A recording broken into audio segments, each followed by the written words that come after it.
Hello, LEC community. Buenas tardes.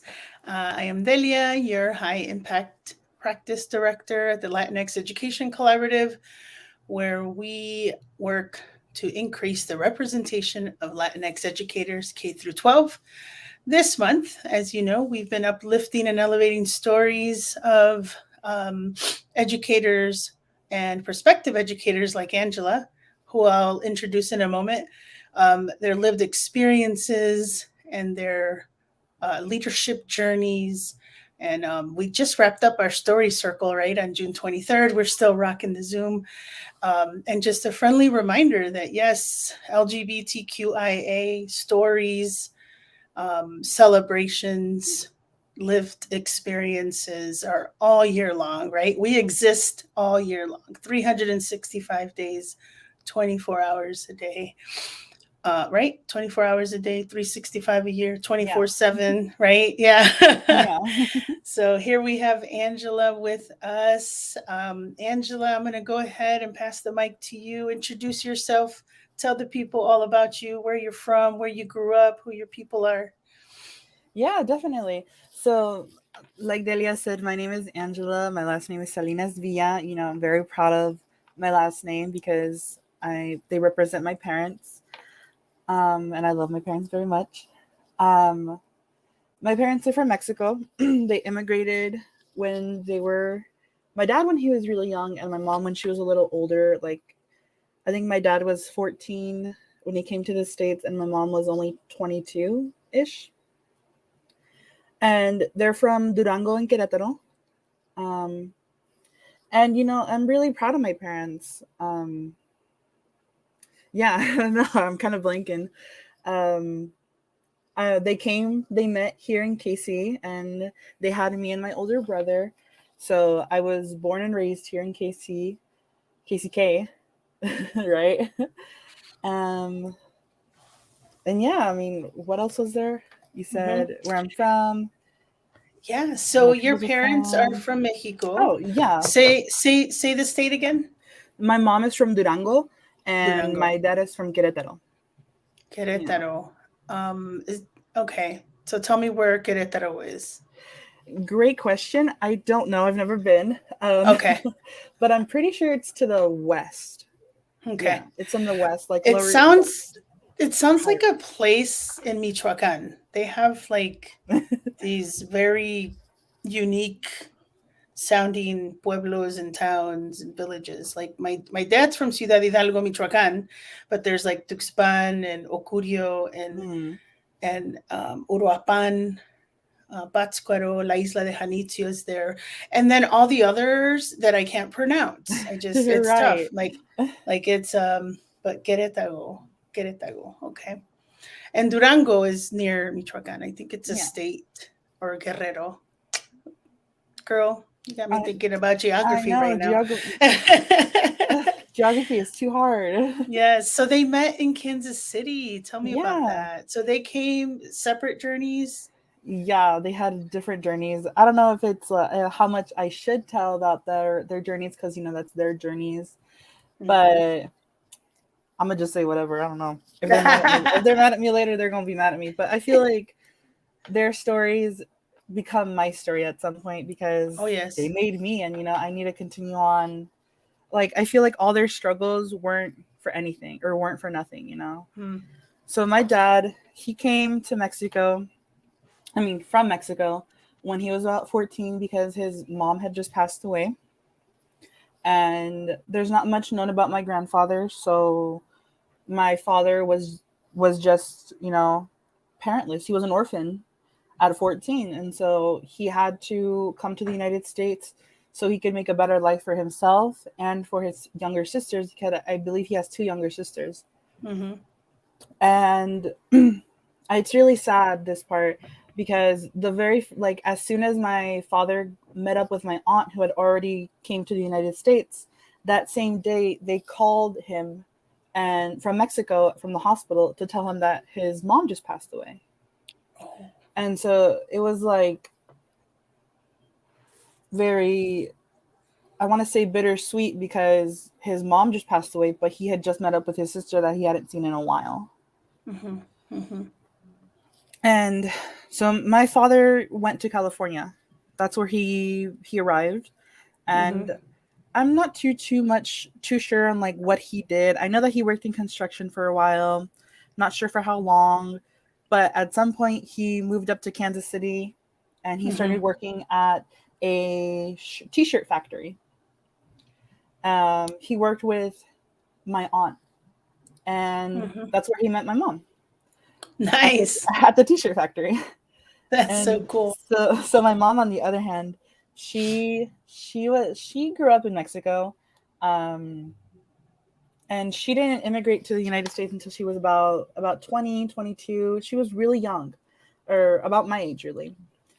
Um, yeah, and from what she told me, she just came straight from Durango into Kansas City, straight to work. Mm-hmm. Mm-hmm. She worked as a nanny for this couple, for a couple of years, and then I think she moved, and she was still in the city, but she had to find another job, so she started working at the t-shirt factory, Mm-hmm. and that's how my parents met. Mm-hmm. And then, That's you know, awesome. yeah, I know, right? They You had know my that Go they ahead. had your little brother. Go They ahead. had, Sorry. they had my older brother. I have Oh, an your older older brother. brother. Yeah, he is older than me by 5 years, and after 5 years, they had me, Mm-hmm. and we moved Mm-hmm. around. Um, and yeah, I just kind of Mm-hmm. grew up here in KCK. That's awesome. You know, the stories of our parents, right? And I am 41 years old. I'm always proud of saying my age. Sometimes I lie to my team and say I'm 27. But I like I love listening to my father share more and more. Like at 41 years old, I've heard so many parts of his story that I didn't hear as a kid growing up. Mm. So as a kid, like you live in a first gen home, right? Like Yeah, I am first you're generation. and so like my mom came from Puerto Rico. Yes, it's a colony of the US, but it's Puerto Rico, and she came at 3 years old, and so she was basically born in an island in the Caribbean, but raised in Chicago. And then my father came here as a teen, and when they met, like it's almost like my mom was like a first gen, right? Like Yeah, basically a Chicagoan, Puerto Rican. And so when they when they got together, and of course, had a family and all that, like that's all we think. Like, oh yeah, my dad came from Mexico and met my mom and they got married. And but that journey of them like crossing over, and oh, that risk, that bravery, right? yeah, And I know it plays a part in our lives, right? To do our best for them, because they came, we have all these opportunities, yeah, right? Like yeah, I mean, and sometimes that pressure, I mean, we're not here to, dig into yeah, all that, but that pressure, I want to call it a drive. Like it's yeah, what's driven most me. definitely. It's like, And thank you. it's giving very much graduation vibes, because I'm class of 2020, so I didn't get a graduation, or like at least a proper graduation where I crossed the stage.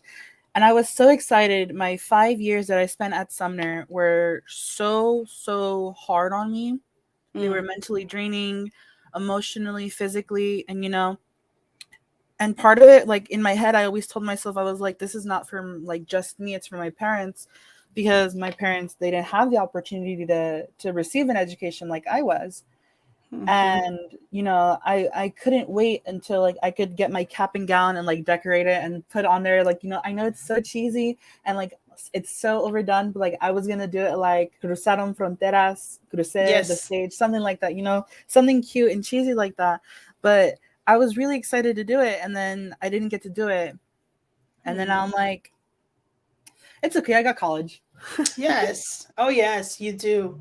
You do have it, and you just said it now, so like you crossed so I could walk. I've heard of that Yeah, too, like cruzaron, so that I could walk across the stage for sure. Here's Anastasia showing some love. She said the way our relationships change with our parents as we get older that's is so wild. true. You get to see a different side of this person you thought you knew so well. That's so Absolutely. true. Yeah. I learned something new from my mom every single day. I love talking to her and I love asking her about her history and like her story. Just yesterday, we were talking about like modern relationships and like how in her generation relationships were so different and how they've changed, and like we just like had like a discussion about it, and I was like, thank you for talking to me about this, because no one Yes. else will, like you only And have then one mom there's and one parent. right. And then there's funny things that, like, comments. Like, I learned really quickly not to say I'm bored growing up. Oh She's yeah. like, ¿qué? Aburrida. Ah, ¿tú quieres ver aburrida? Ponte a limpiar. Ponte. And we're Yeah. like, okay, no, I'm not bored. Yeah. Or you don't know what it's like to be bored.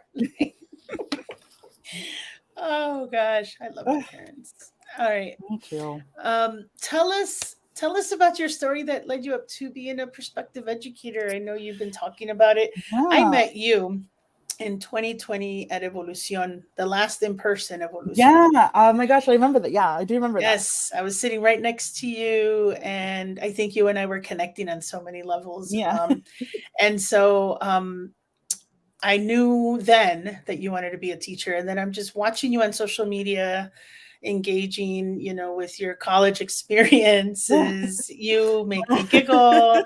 I'm so proud of you. You are Oh, so much further along than I was at your age. And so obviously something has sparked an interest. Tell us about that. yeah, most definitely. So I will start like where it all started, I guess, was in Hmm. eighth grade. I started going to Sumner Academy. I'm very proud of where I graduated and the school I went to. And they gave me at enrollment, they gave me two options. Either I could take Spanish for heritage speakers or French. And I was like, well, I already speak Spanish and I'm pretty good at it. So I'm gonna just take French. And so I took French. And then it was high school. Everything was brand new. And I was really scared. And I still remember to this day that my very first class that I ever had at Sumner was French with Miss Oh, Robinette. wow. Hopefully she's in the Nice. live. Hmm. And like as the class went on and I got to know Miss Robinette and I got to know everyone, I got to know myself too. I ended up falling in love with French.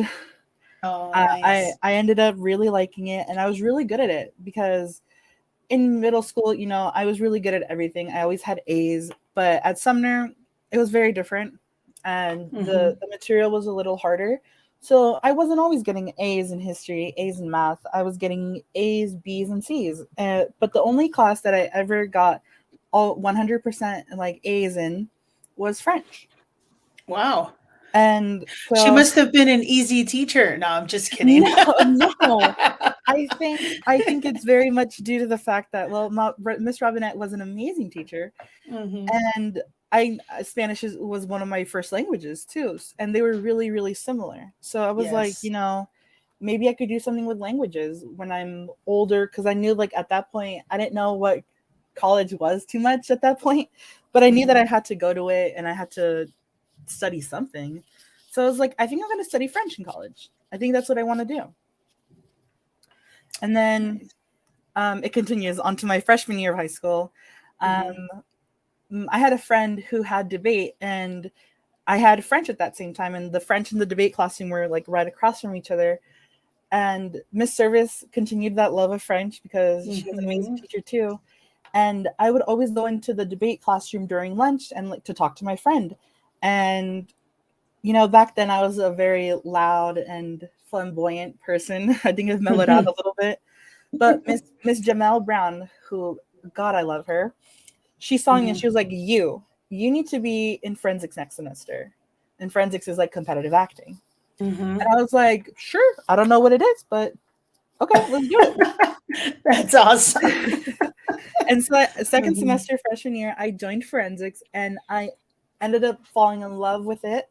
I love Mhm. forensics, and I loved Miss Brown. She was an amazing teacher. I just loved the way that she encouraged everyone and like saw the very best in everyone. And Mm. after that, I was like, I think I want to be a teacher. If being a teacher is doing what Miss Jamel Brown does, I want to be a Mm. teacher. Right. And so I was like, all right, so I want to be a teacher. What am I going to teach though? Because I can't be a math teacher. I'm not good at math. I can't be a history teacher. I mean, I like history, but I don't think I'd be a good history teacher. And then I was like, wait a minute, French. So I was like, I think Mm. I'm going to be a French teacher. And so then I don't remember when exactly, but yeah, that's really when I was like, I want to be a French teacher. I want to be a language teacher. And then as I grew up and like went through the rest of my high school, I realized that I had a gift with languages. Like I just love them so much. And I was like, I think I could be a Spanish teacher too, because, it's great. Mm. But that's really like how it all started out. But Mm. then later Mm. on, I started taking some my school had just gotten a new program for future teachers.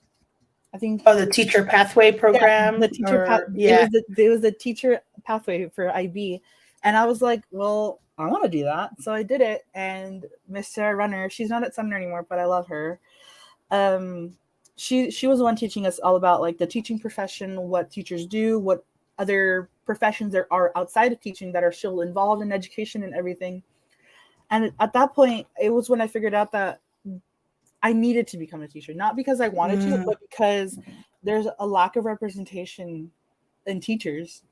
Absolutely. And, that's really the main reason that I was like, well, this is something that I have to stick with because not only do I like it, but it's needed. There Mm. aren't really teachers of color in the schools. And if there aren't that many. Mm. And I was like, I need to do this. And, I got to thinking and I was like, if I could imagine myself being in a predominantly white school where some of the students may have heard some racist or xenophobic Mm. ideology, and then they have Señorita Salinas for Spanish, and they learn Mhm. that all the stereotypes that they learned about Mexican and Hispanic people are wrong, and they change their way of thinking. And I think that's my dream, Mm. changing the negative ideologies of a student and make them positive. I love that. And that's really the like the now it's the main reason I want to become a teacher. I want to Mm. dispel all these racist and xenophobic notions. Mhm. And just by being you, you do. Yeah, Just exactly. by showing up, right? It Yeah. definitely helps. So you know what? Shout out to Miss Brown, Miss Service, Miss Robinette. I think it's Yes. always important to name those teachers. I was joining a 3-day conference by the National Academy, the National Board Academy, and I was listening to some teachers. And then yesterday at the Storytellers Showcase with the LEC, an ESL teacher, I think her name is Emily Francis, out. I might mess it up because there were so many storytellers. Maybe Texas. And if Anastasia is listening, she can help me. But, remembering teachers that make an impact, you'll never forget their names, like ever, ever. Yeah. And, but yeah, shout out to those teachers. Thank And you for making a lasting impression and lasting I gotta impact. shout out Miss Jessica German too, because I Ah, also yes. after being at Sumner, I started taking Spanish for heritage speakers, and it was so crazy because I figured that since I wanted to do something with languages, I was like I should probably start now, and so at the Mm-hmm. time, Mr. Arias was the language director at Sumner, I think, and he was like, well, here, come into my classroom, take this test real quick and we'll see which level you should go into, because you know people had already just had taken natives 1, natives 2, and so I was like, I don't know which one I should go into. Mm-hmm. Mr. Mm-hmm. Arias was like, you should go into natives 2 because I don't think you'd really like learn too much in Natives 1, Mm-hmm. I think you're good to go to Natives 2. Mm-hmm. And at that point, I thought I wanted to go full IB, which was like gonna take up my entire schedule. So I was like, I can't take Spanish right now. I gotta focus on what I'm already taking. But then Mm-hmm. junior Mm-hmm. year, I was like, I don't really want to do that. So I was like, hey, can I still enroll in Natives 2? And Miss German was my teacher, and Mm-hmm. she just fortified that love for Spanish, you know. Yes. No, Jessica's amazing. I got to know her a lot during the year of COVID because she helped. We were on the same cadre doing some curriculum work. So yes, shout out to her as well. And you mentioned Mr. Arias. He's a friend of mine. He's Oh, really? Costari Sensei. Yes, Yeah. I met him probably my third year working in the district or so, Mm, and then we worked together at Harmon, and now he lives somewhere else. I can't remember. It's either, I know he went to Florida, and then I think he's in North Carolina now. mm, And Anastasia mentioned that Emily Francis is in North Carolina, not Texas. My bad. mm. But yes, no, the names of our teachers that make a lasting impact, and I love how, like, your why you want to be a teacher is really deeply rooted in those teachers that just made an impact on you. You want to Yeah. continue to make that impact. You want to change those negative ideologies and perceptions of our identities, or your identity and who we are. That's awesome. And it wasn't until I got to college where I was like, I am a transgender first generation Mexican American woman. Like, Hmm. that's a lot of minorities right there, Yeah, that's And so, those yeah, intersectionalities, right?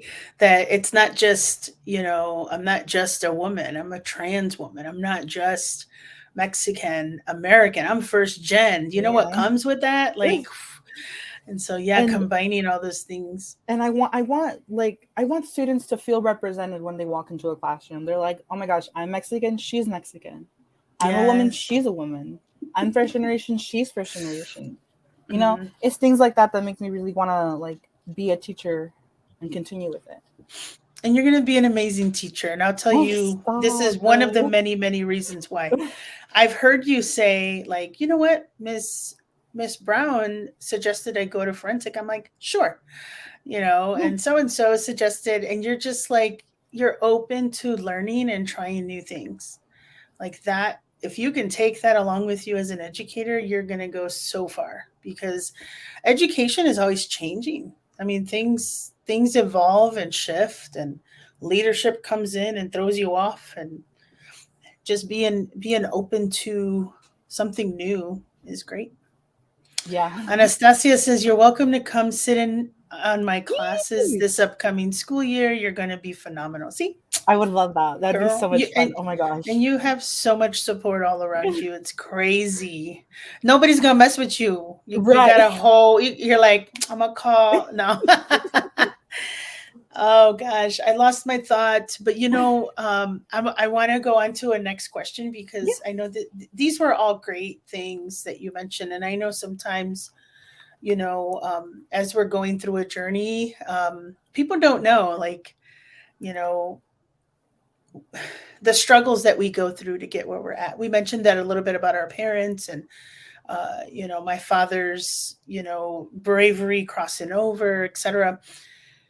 Your parents, but share some of the hurdles that you faced on your path so far. So I don't think those that don't know you, I think you're a sophomore or junior. What I'm would a you I'm a say ju- you are? I'm a junior now. Woo woo! You're a junior. So from, and you also mentioned that at Sumner Academy there were a lot of challenges, like academic challenges, but um, share some hurdles that you faced along the way. Yeah, definitely. I don't think maybe people know this, maybe people don't know this, but I used to identify as a gay boy. And that in itself brought a lot of challenges with my family, with my own personal safety, and like, just the ideology of the world at that point. Um, I was depressed, because I felt that my parents wouldn't love me if I came out to them. I had a lot of anxiety because of it. And, that kind of like stayed with me all throughout high school. because like once I was depressed, and yes, I came out to my family and they were supportive, but there was just something wrong. I don't know how else to Mhm. explain it, but I was depressed in high school. Mhm. Um, I used to go to therapy for in high school, and I honestly, mental health was one of the biggest hurdles that I faced in my Mhm. entire journey. And like all of my teachers were supportive, and I had a really good a really good group of strong friends that also helped me, but it was just hard, Mhm. and like being gay was, I feel like, I don't want to give myself too much credit, but I feel like I was one of the like the first gay out kids at Sumner. Mhm. I feel like I was very openly gay and proud. And I remember so many people would like tell me like, "Oh my gosh, I see you all the time and I love you and like you give me so much courage." And I'm like, "Ugh, thank you." Mm. But it still brought like a lot of hurdles. Like I wasn't horribly bullied at school, but I there people would make really rude would say rude things to me, you know? Mhm. Mhm. Who was it? Tell me. No, I'm kidding.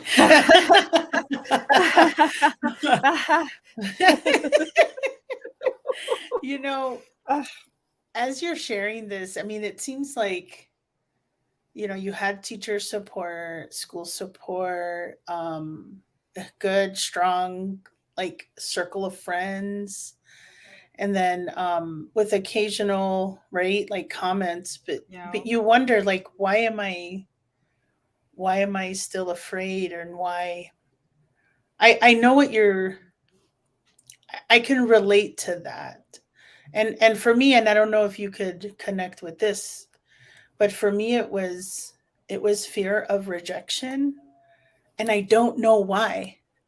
At the time I didn't know. It was just, but I don't care if they don't like me. But then why am I so worried about it? And it's literally me talking to myself.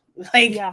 I and understand. and it's like, why? But why? And you have to think, like, in our culture, right? Like our cultural, who we are as Latinos sometimes. I'm going to tell you a phrase and tell me if you can relate.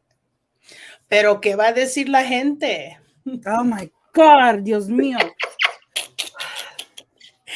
And that, I think, is so deeply rooted in us. And it's almost like, I'm sure you could relate with this too, that as a teenager, you almost want to say, like, I don't give a F about anybody. I don't care what people think about me. But then there is, like, it's still like this itty bitty root inside. I don't know, who was it? Was it the Spaniards? Was it the indigenous folks? Was it West Africa? Like, we don't know what strand of our being is so connected to that it does give us anxiety and Yeah. depression, right? When we want to show up authentically. Interesting. I still don't know. Right.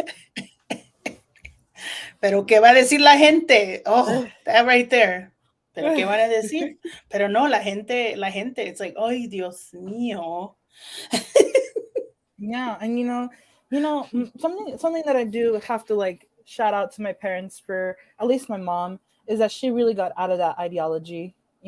Like it's a little late now, but still, like it is good that she's like a positive voice to me now, because I Mhm. remember I would always want to dye my hair different colors. I used to have so many different colors in my hair, and she'd always be like, "No, I don't want you to be walking around like that. Like, what are Oh. people gonna say?" And I'm like, I would be like, I don't care. What are they gonna Yeah. say? Mhm. Nothing. But now she's just like, who cares what they say? People are gonna talk. Mhm. And I'm Yeah. like, you're right, mom. You're right. Yeah, there's always yeah, on a funny note, I was looking at Rate My Professor yesterday because my partner's taking a class. I won't tell you what institution, but the professor was a tough grader. So I was like, okay, let's see what what other folks are saying about this teacher. And as I was reading them, like some were great reviews, some were horrible reviews. And then I just started looking up my old professors at the University of Illinois in Chicago. I'm like, I love this professor. I want to see what the new generation of students are thinking about her, right? And so I'm just looking through it. I'm like, whoa, man, people are mean. People are mean. And you and I were chatting about this in the studio. Like teachers are under a whole different scope and Yeah. platform. So it's all good though. You got a support system here. What keeps you going, Angela?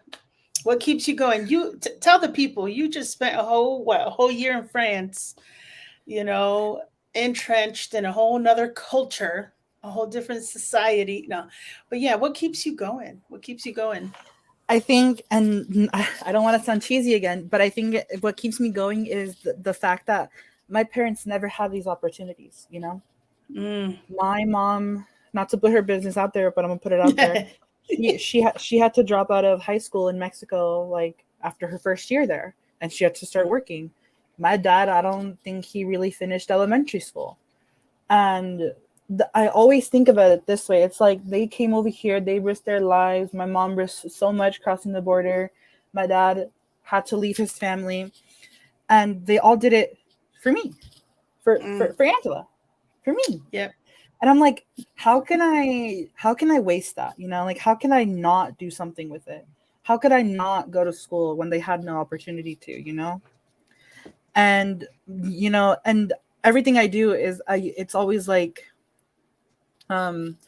it's in the back of my head. It's like, my mom never got the opportunity to study abroad.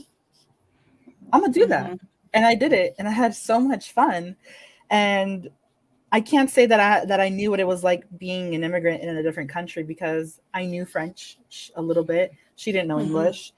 I had people who were there to accept me with open arms and house me and feed me. My mom didn't have that. That wasn't like secured.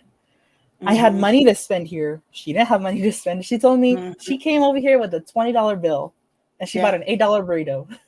The first thing she bought, an $8 burrito. And Wow. I was like, Mom. But no, and it's like, and it's always that. It's always them in my back, in the back of my head saying, I need to keep doing this because it is for me, but it's also for them because they didn't have the opportunities to. And Anastasia says, you want to take your parents all the places they never got to go. Yes, exactly. That is so true. That is so true. That is so beautiful. And you know what, Angela? I don't know. I mean, it could be very different for people. And social media is interesting. Like, they'll say things like,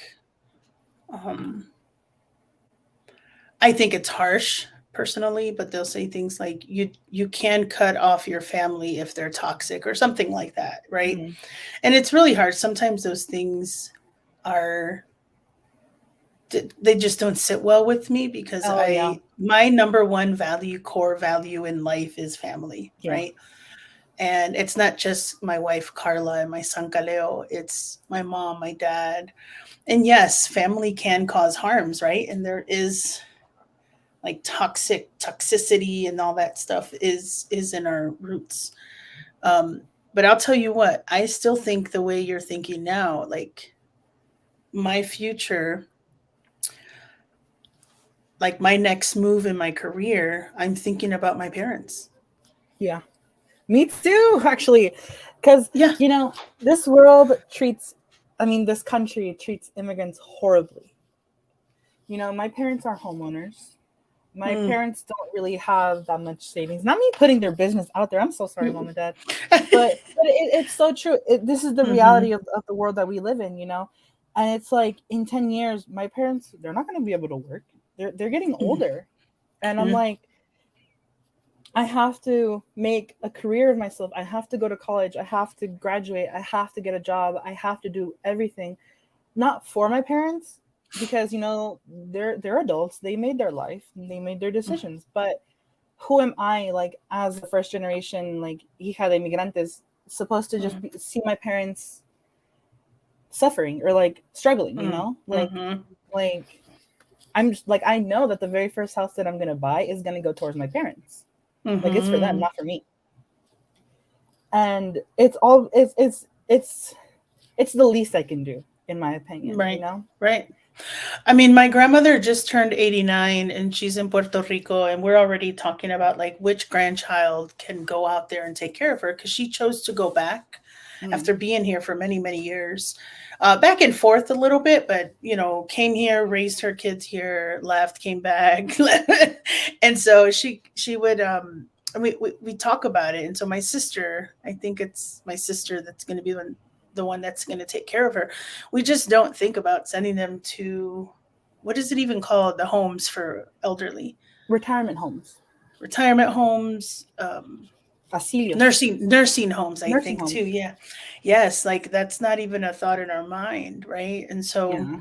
and in the studio we were chatting, like, we bought this home with my parents in mind to have space for them and be comfortable. They're retired, they're done working. And my dad has a funny saying in Spanish. He's like, ahora estoy a que me cuiden y que no me chingan, or something like that. It's something silly. Like, don't ask me for money. Y'all should be taking care of us. And Right. he's right. I mean, to work 16-hour shifts most days of the week, 6, 7 days out of the week, and on your feet, he worked in the restaurant business. And so, yeah, no, I get it. You're paying it forward for sure. We don't have to, but we want to. Right, That's our choice. exactly. We don't have Yep. to, but we want to, and I definitely Yes. want to. So I agree with you. My family motivates me. My son's future motivates me, right? Like the Yeah, choices I'm making and my next steps for my career are to be more sustainable, right? For my family and right. a And future. I have a 7-year-old niece. I love her to death. Mm, And she's a part of my family, and I always think of her future too.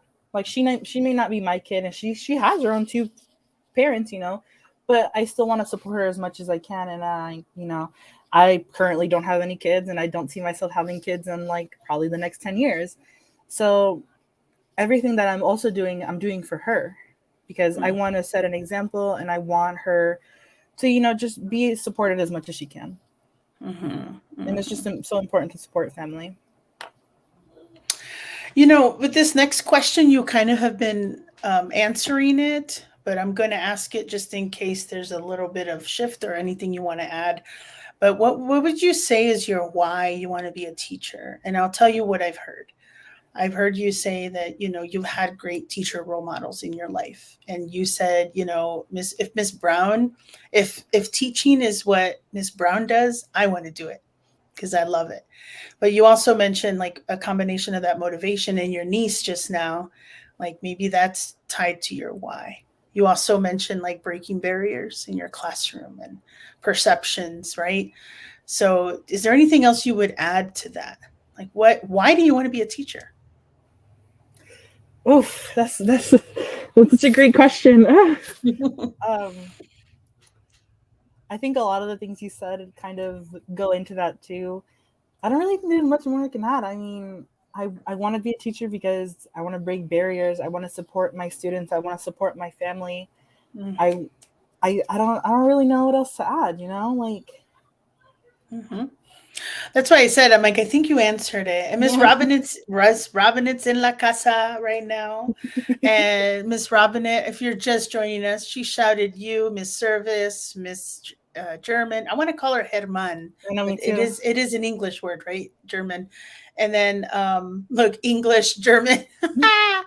Just kidding. That's like a mom joke right there. So and Miss Robinette's here also. So let's wrap up with about the last question about sharing a time where a teacher nurtured a strong sense of belonging during your K-12 experience. And I want you to share it as if nobody has heard it, because I know you shared this a little bit in the story circle, but let's Yes. pretend. Let's pretend there's new listeners.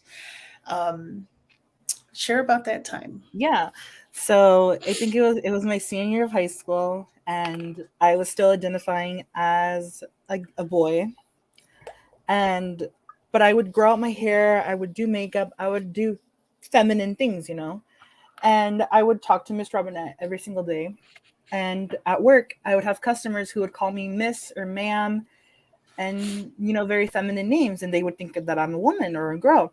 And I told Miss Robinette about it, and I was like, Miss Robinette, these people at work, they keep calling me ma'am, and I don't know why. Like, I don't see it. And and I thought that was it for a minute, but and then later Miss Robinette was telling me something, and she was like, "You're a wonderful young man," and I didn't like it, and I don't know why I didn't like it. And I think that's when I realized that I wasn't a boy and that I was actually a girl, a trans woman. And I know Miss Robinette never said that with like any ill intent or anything like that, and I know that for a fact because prior to that, Miss Robinette was one of my biggest supporters, along with Miss Service and Miss Brown. Like, I would tell her everything. I would talk to her about my relationship issues, family issues, and they all kind of, I don't want to say they all did, but most of them were revolved around me being gay. And I never felt any fear in Miss Robinette's classroom. I always felt safe and secure, Like, I always say, like, I had like so many moms. I had Miss Brown was one of my moms, Miss Robinette was one of my moms, Miss Service was one of my moms. I had so many moms at school because they made me feel the way that I felt when I was with my mom, safe and secure. Oh, that's so beautiful. That's so beautiful. That's awesome.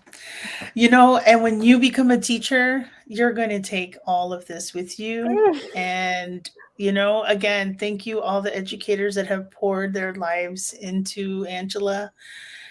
We need more and more of this. And I know you're going to continue that legacy. I just know it. And what's a funny thing is that Miss Service was Miss Robinette's high school French teacher. No way. And then Miss Robinette was my high school teacher, and I had both of them. And so if hopefully someday I work at Sumner, it's going to be 3 generations of French teachers right then and there. And I think that's claim amazing. it. Yes. So Miss Robinette says, I can't tell you how lucky I feel to have been one of your moms. I love you so much. Yes. Oh, we got to hook up for coffee one day. Hey, Anchor Island in KC Mo by Truston 40s. It is a LGBTQIA owned and Latino owned. He's from Guatemala. And it's a coffee shop, and they were there today. So maybe we should hook up there one day and invite your teachers and just. That'd be so cool because start putting your resume out there, girl. I'm supposed to have lunch with Miss Service and Miss Robinette someday. There's so many things. I need to reconnect. Yes, you're gonna have great mentors too. Like, they're your French teachers, so they're gonna be able to give you that knowledge. You have Anastasia rooting for you, inviting you to her come sit in her classroom, and you have the LEC. We're going to follow up with you and make sure that you you get your certification and all that kind of stuff. At least give you that info. Well, is there anything else you want to say for the people before we go? Any other shout outs or I think favorite quote? I think I just want to say my name is Angela Salinas Villa, and I'm very proud of myself. Aww, I'm so proud of you. Thank you. I'm so proud of you. All right, LEC community, we're logging out. Join us next week for another Ask an Educator with Vanessa Mora. She is a migrant advocate out of the Kansas City, Kansas Public Schools. Same place, same time. See you there. And now Miss Robinette's crying. Oh, me too. I was about to cry. All right. Buenas noches, everyone. Stick around. Meet me in the studio. Adios.